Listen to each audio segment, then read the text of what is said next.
Gawat, makin panas. PDIP, generang perang kalian tabuhkan. Banteng-banteng siap menyeret. FPI tak tinggal diam, siap jihad kital. Para politisi dan kader PDI Perjuangan bereaksi keras terhadap pembakaran bendera partai mereka pada aksi menolak rancangan Undang-Undang Haluan Ideologi Pancasila RUU HIP di gedung DPR MPR beberapa hari lalu. Di sisi lain, di sosial media ramai beredar soal jejak digital aksi sejumlah massa membakar bendera Partai Demokrat maupun gambar Susilo Bambang Yudhoyono ketika masih menjadi presiden, di mana pelakunya dituduhkan sebagai pendukung partai berlambang banteng moncong putih. Meski demikian, sikap perlawanan PDI Perjuangan terhadap aksi pembakaran bendera kali ini terlihat begitu masif. Bahkan, Ketua Umum PDI Perjuangan, Megawati Soekarnoputri, melalui surat perintah harian kepada kader partai di seluruh Indonesia, meminta para kadernya untuk merapatkan barisan serta membawa masalah itu ke jalur hukum. Mereka meminta agar pembakar bendera dan panitia aksi bertanggung jawab atas hal tersebut. Namun, sejumlah panitia penduga ada penyusup yang membakar bendera PDIP dan meminta partai pemenang pemilu itu tidak perlu berlebihan menanggapi pembakaran bendera. Kata Novel Pak Mukmin, jangan lebay, bisa jadi yang bakar kadernya sendiri. Kita bahas Novel Pak Mukmin nanti. Seperti yang disebutkan Yusuf Martak, mewakili Gerakan Nasional Pengawal Fatwa GNPF Ulama, yang menduga ada penyusup yang sengaja membakar bendera di PDI Perjuangan. Salah satu kader PDI Perjuangan, Dewi Tanjung, geram melihat berita bantahan dari Yusuf Martak tersebut. Dewi yang sebelumnya pernah melaporkan Novel Baswedan atas tuduhan rekayasa kasus penyiraman air keras, menyebut para kader PDI Perjuangan akan menyeret para koordinator aksi ke penjara. Tidak berbohong dan cuci tangan kau Yusuf Martak. Kau, koordinator aksi dan seluruh pemogokan bendera PDI Perjuangan harus mempertanggungjawabkan perbuatan tercela kalian. Genderang perang kalian tabuhkan. Jangan salahkan banteng-banteng pergi menyeret kalian ke penjara, tulis Dewi, dikutip pada Jumat 26 Juni. Tangkap dan jebloskan seluruh petinggi 212 yang ikut aksi demo di depan gedung DPR RI kemarin. Dan ada pembakaran bendera PDIP. Karena merekalah yang paling bertanggung jawab atas insiden itu. Apapun dalih kalian, sekarang kita punya bukti pembakaran itu diduga sudah direncanakan imbuhnya. Korlap aksi, Hasto, lo jual gue borong. Allahu Akbar. Insiden pembakaran bendera PDIP saat aksi tolak RUU Haluan Ideologi Pancasila di depan gedung DPR MPR RI pada Rabu 24 Juni berbuntut pelaporan hukum. Koordinator lapangan aksi yang dilakukan oleh Aliansi Nasional Anti Komunis yang disikat anak NKRI, Ustadz Edi Mulyadi, menanggapi enteng pernyataan Sekretaris Jenderal Sekjen DPP PDIP, Hasto Kristianto, yang akan membawa kasus ini ke ranah hukum.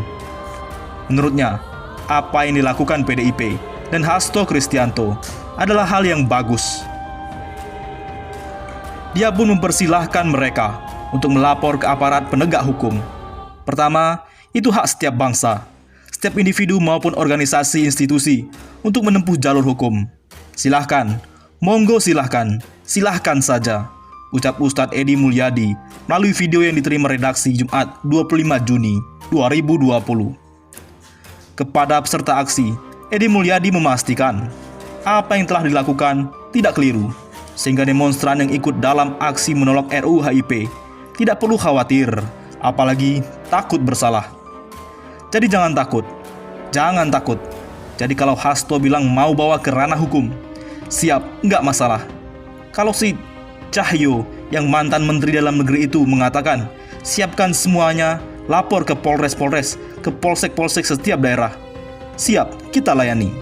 Ngapain takut menghadapi gerombolan Trisila sama Ekasila, tegas Edi. Saya mau katakan, lo jual, gue borong. bukan cuma gue beli. Hasto, Cahyo, ini kamu jual, kita borong. Siap ya? Allahu Akbar. Pungkas Edi. Tak sampai di situ, FPICS terbitkan Instruksi Nasional Siaga 1, kumandangkan jihad kital jika diserang.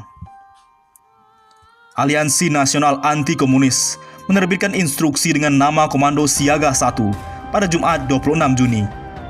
Ada 5 poin instruksi diterbitkan aliansi yang terdiri dari beberapa organisasi massa muslim seperti Front Pembela Islam FPI, Persaudaraan Alumni 212, PA 212, dan Gerakan Nasional Pembela Fatwa GNPF. Dalam surat yang dikirimkan Sekretaris Umum FPI Munarman, instruksi ialah respon dari tindakan kelompok Trisila setelah aliansi menggelar demonstrasi menolak RUU HIP. Namun, surat tersebut tidak menjelaskan secara terperinci kelompok Trisila itu. Kemudian, surat juga tidak menjabarkan hal yang dilakukan kelompok Trisila, sehingga aliansi menerbitkan instruksi bernama Komando Siaga 1. Adapun poin pertama, surat instruksi yakni untuk mengadakan apel siaga bagi seluruh rakyat untuk ganyang komunis. Sementara itu, pada poin kedua menyinggung tentang kewaspadaan, anggota aliansi diminta waspada dan siaga 1 untuk sewaktu-waktu menghadapi serangan kelompok Trisila. Selanjutnya, pada poin ketiga, berisi tentang kumandang jihad kital apabila serangan dilakukan oleh kaum Trisila ini. Untuk diketahui bersama, arti kital adalah lebih banyak berarti peperangan dalam arti fisik. Ketika umat Islam diserang, mereka harus mempertahankan diri dengan cara kital, berperang semaksimal mungkin. Yang lebih banyak digunakan dalam Al-Quran dan hadis ialah jihad. Poin keempat, yakni aliansi meminta anggotanya untuk mensosialisasikan, terus mencari komunis hingga ke seluruh daerah. Poin terakhir, surat itu yakni meminta anggota aliansi tidak pernah gentar dan juga ragu. Keadaan memanas, novel Bak Mukmin jangan lebay, bisa jadi yang bakar kadernya sendiri. Ketua Media Center PA 212, Novel Bak Mukmin, menanggapi reaksi kader PDI perihal kebakaran bendera PDIP di aksi penolakan RUU HIP di depan DPR pada Rabu 24 Juni kemarin. Menurut Novel, PDIP jangan terlalu lebay menanggapi pembakaran yang mirip bendera PDIP itu. Lagi pula, Novel mengklaim bahwa pembakaran bendera tersebut diduga bukanlah dilakukan oleh peserta aksi. Pasalnya dari video yang viral, diduga pelakunya juga tidak memakai seragam ormas manapun. Jadi menurut saya, PDIP nggak usah lebay lah. Kejadian itu sudah seringlah kita melihat yang memang sudah terbiasa terjadi, bahkan kadernya sendiri yang bakar itu bendera, kata Novel saat dikonfirmasi Pojok 1, Jumat 26 Juni. Menurut Novel, bendera yang dibakar masa itu bukanlah bendera asli PDIP, melainkan itu hanya berupa lembaran plastik yang mirip tercetak logo atau gambar kepala banteng seperti salah satu partai politik. Jangan lebay lah. PDIP juga pernah membakar salah satu partai yang menjadi lawan politiknya, dan itu ditanggapi biasa saja oleh partai berlambang Mercy, ungkap Novel. Yang jelas, kata Novel, saat ini umat Islam sangat tegas untuk melawan bangkitnya komunis melalui RUU HIP yang diduga kuat diinisiator oleh PDIP. PDIP bahkan ingin menjadikan Pancasila menjadi Trisila, bahkan Ekasila. Jelas telah membuat umat Islam marah, tegas Novel. Saat ini, kekuatan umat Islam dan ulama sudah tidak bisa dibendung dengan ormas-ormas Islam. Semuanya sudah membulatkan tekad untuk harga mati bahwa NKRI menolak PKI, tandas anak buah Habib Rizik itu. Bagaimana menurut pendapat Anda?